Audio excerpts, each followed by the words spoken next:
Bonjour à tous, c'est James de WIG Student. Aujourd'hui, nous allons commencer une introduction à After Effects. Cette introduction se compose de trois parties. La première, présentation de l'interface. La seconde, l'utilisation des effets.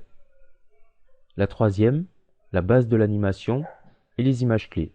After Effects est un logiciel de motion graphic, un peu comme Photoshop, Illustrator et InDesign et quelques autres encore. Donc After Effects est principalement utilisé pour faire des effets, comme son nom l'indique. Il n'est pas un éditeur de vidéos, c'est-à-dire on vient pas sur After Effects et on assemble des vidéos comme ci, comme ça. Donc, comment se présente After Effects? Un peu comme Photoshop, on a un espace de travail que l'on peut choisir à sa guise. Par défaut, on a l'espace standard qui apparaît ici. Donc, en fait, l'espace de travail va dépendre de votre niveau, en l'occurrence au début, de vos compétences, du rendu de la composition que vous voulez réaliser et de votre style. Donc on a différents panneaux qui apparaissent ici. On a le panneau projet ici où l'on va trouver les différents médias qui seront nécessaires à vos compositions, tels que des images, de la vidéo, du son, ou aussi les compositions que vous allez créer vont apparaître ici. Pour ajouter des médias, il suffit de se positionner ici.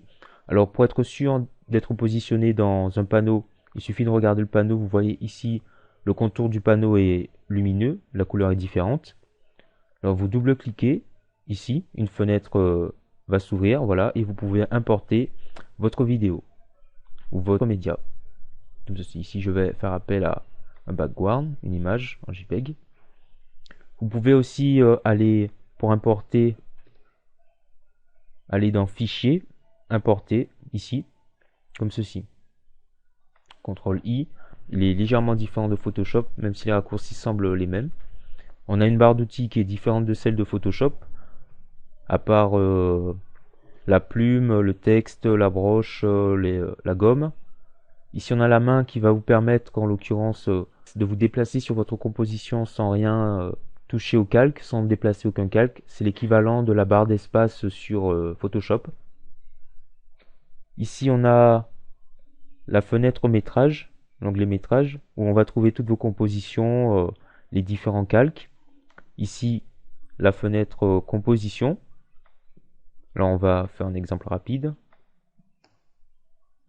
Dans la fenêtre projet, ici, je peux voir les détails de mes médias. Ici, je vois la dimension, le frame, les millions de couleurs ici. Donc, je vous conseille fortement d'utiliser des vidéos format MOV compatibles QuickTime qui ont meilleur rendu sur After Effects. Donc ici, je vois la taille, la durée, etc.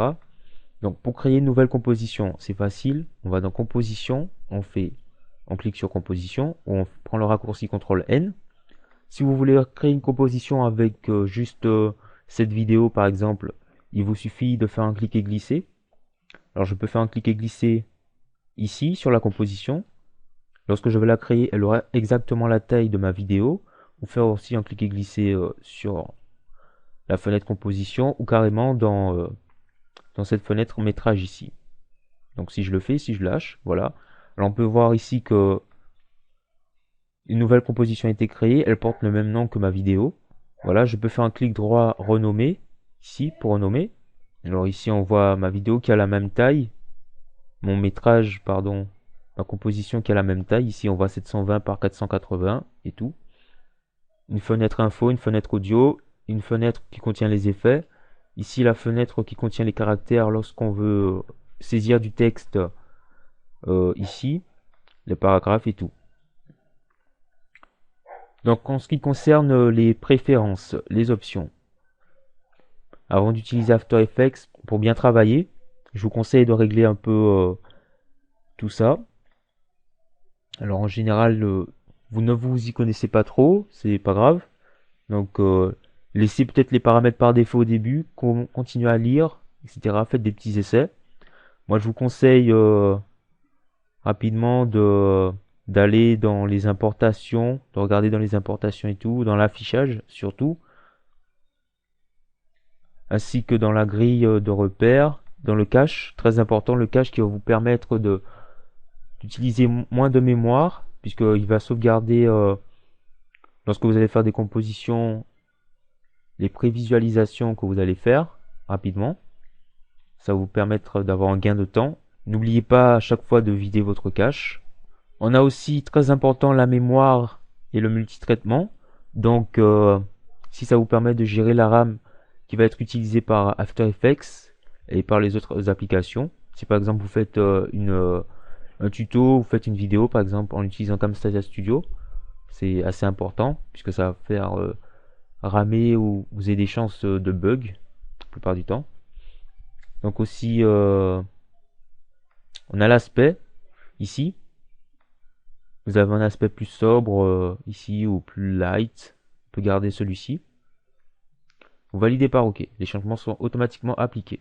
Ici, on voit les calques. On peut créer un calque. Alors, pour créer un calque, il suffit de se positionner ici, dans le métrage. Là, on voit que c'est coloré autour. On se positionne dans métrage. On va sur calque pour créer un nouveau calque. Ou plus rapidement, si vous connaissez les raccourcis, vous les appliquez ou vous faites un clic droit dans métrage et vous voyez créer qui apparaît. Vous pouvez créer un calque du texte, un solide, une lumière, une caméra, un objet nul. Et un calque d'effet aussi. Donc les effets se trouvent ici. Voilà. Alors pour appliquer un effet, il suffit de se positionner dans la fenêtre métrage ou de cliquer ici dans composition.